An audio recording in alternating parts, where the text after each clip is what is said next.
যারা ভোট চাইতে গেলে যারা হেনস্থা করে, কিচ্ছু বলার দরকার নাই।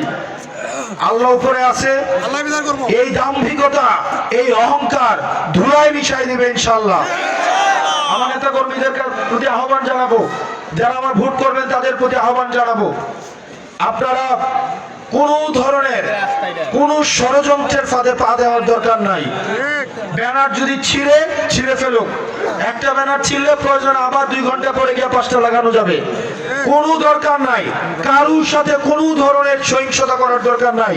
কেউ যদি এসে আপনাকে মারে, মাথা নত করে ক্ষমা চেয়ে চলে আসেন।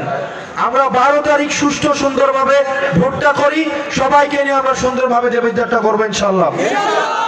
এবং এই যে ছেলেটা দেখেন, গেঞ্জি পরা ছেলেটা, ভোট দেওয়ার বয়স হয় নাই, যাদেরকে বাচ্চা কাচ্চা বলে সবসময় হচ্ছে হেনস্থা করা হয়, সবসময় ছোট করা হয়, এই ছেলেগুলো যখন রক্ত দেওয়ার দরকার হয়েছে, সিলভার টিপ কন্ট্যাক্টে তৈরি নিরাপদ ও নান্দনিক ক্লিক সুইচ নির্ভরতা জীবন জুড়ে। এই ছেলেগুলা কিন্তু 2 বার ভাবে নাই। রক্ত দেওয়ার সময় কিন্তু এই ছেলেগুলো রাস্তায় এসে নিজের তাজা রক্ত ঢেলে দিয়েছে।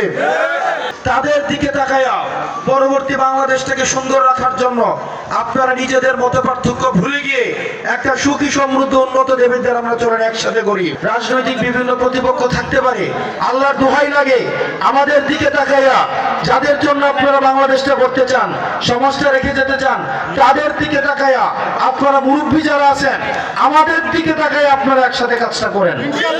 আপনারা পারবেন তো?